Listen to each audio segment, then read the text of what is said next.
The Department of Justice says that Boeing has violated a non-prosecution deal that they gave them years ago because the company had refused to make any changes to help save lives. I've got Ring of Fire's Farron Cousins with me now to talk about this, and honestly, I say this all the time. You are, without a doubt, one of the best progressive commentators in this business. I watch your stuff all the time. It's just you nail it. And what's interesting to me is you nailed this story before it ever developed. Let's talk about the story. Yeah, so about 5 years ago is when Boeing started to see all of these problems with the 737 MAX. You had two massive disasters that led to more than almost 400 people dying. And it's because Boeing had changed out a small part in the plane in the operating system, but they didn't tell anybody. They didn't tell the regulators like they're supposed to. They didn't even tell the pilots of the planes that, hey, we've kind of changed the electronics inside, best of luck. Yeah. So the planes crash, the DOJ looks into it and they say, well, we don't want to prosecute you. Give us $2.5 billion. We won't prosecute you, but you got to change things. And Boeing said, oh, of course we're going to change things. And then here, 5 years later, they didn't do anything. They never do. I can't tell you the number of times with pharmaceutical companies, with Wall Street, with polluters, that I have seen the same thing play itself out. We're not going to really throw anybody in jail. We're just going to fine you now. Best examples, the washing money for terrorists. HSBC washed $100 billion worth of money. They got fined $1.6 billion, and then they got one of these non-prosecution agreements. They're meaningless. Yeah. All it is the government trying to protect themselves. In this situation, I promise you, you had doors flying off, entire door segments flying off. You had wheels flying off. You had they couldn't even figure out why there were engine fires. You had the door plug where somebody is sitting completely coming off the airplane. And everybody looks at it and says, well, gee, maybe this is just a bad run of luck. No, it's not. It's Boeing trying to save money by having their subcontractors cut prices, cut costs, that type of thing. And they were under this agreement with the government. Don't do that anymore. We won't throw anybody in jail. We won't prosecute you criminally.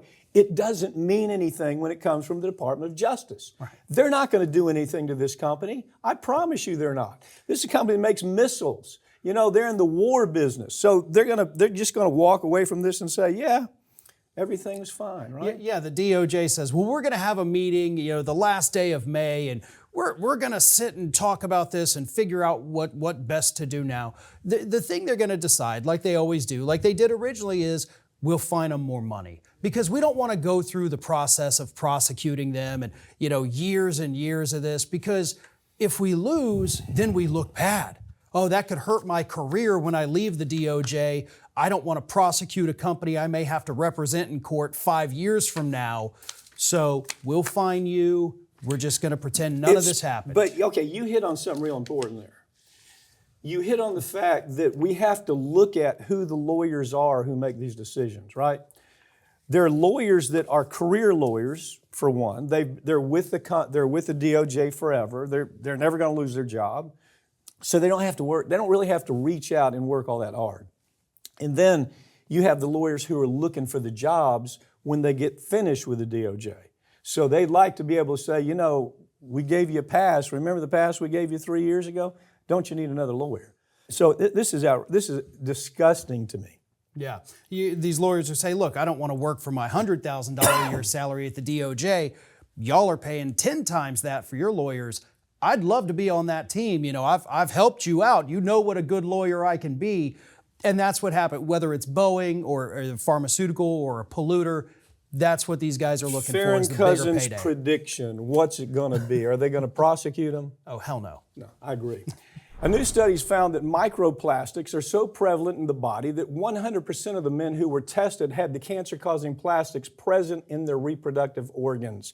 Wow, we've done this story a couple of times, but this new study it's terrifying. It really is. I mean, we're looking at this study out of the University of New Mexico, and they said, okay, we're going to examine dozens of men who had passed away. So these were, cadavers that they used from the morgue's office, and they said, well, let's check for microplastics.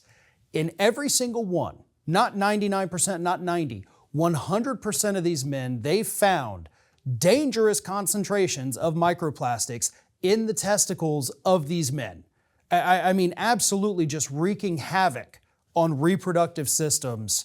And again, these were men that had already passed away, but the researchers say this is kind of representative of what we're dealing with in the general population. Well, they're finding PVC plastics in the testicles of men. I mean, that's unprecedented. You could go back, you go back even 50 years. You're not going to find this. But there's so much of it that here's the number: 329 micrograms per gram of tissue. Now, understand, this is a plastic.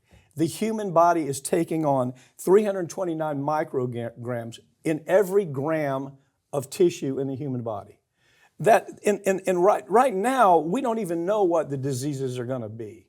You know, this Dr. Yu who did this study, to his credit, he said, look, I wasn't even looking at this for the same reason that you might think.